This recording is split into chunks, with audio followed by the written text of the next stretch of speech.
Assalamualaikum warahmatullahi wabarakatuh. Perkenalkan, nama saya Fansia Zalsanindi Perwita dari Fakultas Perikanan Kelautan, jurusan Aquakultur angkatan 19 Universitas Airlangga. Nah, di sini saya akan menjelaskan mengenai pengapuran dan pemupukan untuk kolam budidaya. Nah, apa sih pengapuran itu? Jadi, pengapuran adalah pemberian kapur ke dalam tanah yang pada umumnya dilakukan karena tanah tersebut kekurangan fosfor, kalsium, dan magnesium.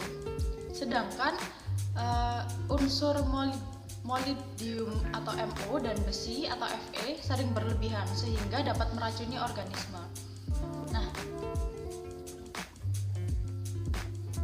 fungsi pengapuran yaitu berguna untuk memperbaiki pH dasar tambak atau pH air yang rendah dan meningkatkan kesadahan, alkalinitas, dan sehingga membentuk sistem penyangga atau buffer yang kuat. Nah, pengapuran sendiri berfungsi sebagai desinfektan, mempercepat dekomposisi bahan organik, mengendapkan besi, menambah ketersediaan unsur fosfor, dan merangsang pertumbuhan plankton serta bentos. Menurut Cordy et al. 2010, fungsi pengapuran yaitu meningkatkan pH tanah dan air, membakar zat renik yang menyebabkan penyakit dan hewan liar. Yang terakhir adalah memperbaiki kualitas tanah.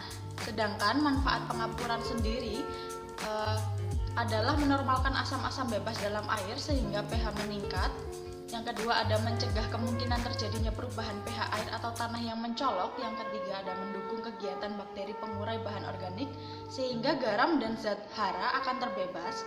Yang keempat adalah pengendapan koloid yang melayang-layang dalam air tambak. Nah, adapun teknik pengapuran. Yang pertama itu untuk kolam tanah, yang kedua untuk kolam terpal atau kolam semen. Ya. Yang untuk kolam tanah bisa dilakukan dengan cara langsung menyebar menyebar kapur di atas permukaan tanah dasar kolam. Setelah pengapuran selesai, tanah dasar kolam dibalik dengan cangkul sehingga kapur bisa lebih masuk ke dalam lapisan tanah dasar. Sedangkan untuk kolam semen atau terpal bisa dilakukan dengan cara dinding kolam dan dasar kolam dikuas dengan kapur yang telah dicampur dengan air. Nah, sebelum dilakukan pengapuran, biasanya kolam dilakukan pengeringan terlebih dahulu. Pengapuran dilakukan dibagi atas dua tahap, yaitu pengapuran dasar dan pengapuran susulan. Apa sih jenis-jenis kapur yang digunakan untuk melakukan pengapuran dasar tanah atau untuk kolam terpal dan kolam semen ini? Yang pertama adalah kapur dolomit atau CaMgCO32. Yang kedua ada kapur tohor atau CaO, dan yang ketiga ada kaptan atau kapur pertanian atau CaCO3. Nah, masuk ke bagian pemupukan. Pupuk merupakan suatu bahan yang mengandung unsur-unsur hara yang dibutuhkan oleh organisme nabati. Nah, tujuan utama dari pemupukan di kolam adalah untuk menumbuhkan pakan alami yang berupa plankton, klekap, dan lumut. Pemberian pupuk harus sesuai dengan dosis atau takaran. Apabila dilakukan dengan tidak sesuai dosis atau takaran atau tidak sesuai dengan cara-cara yang sudah ditentukan, akan menimbulkan beberapa masalah seperti kolam yang keruh karena keberadaan lumpur akan mengganggu proses fotosintesis dari fitoplankton sehingga dapat menghambat pertumbuhan fitoplankton itu sendiri.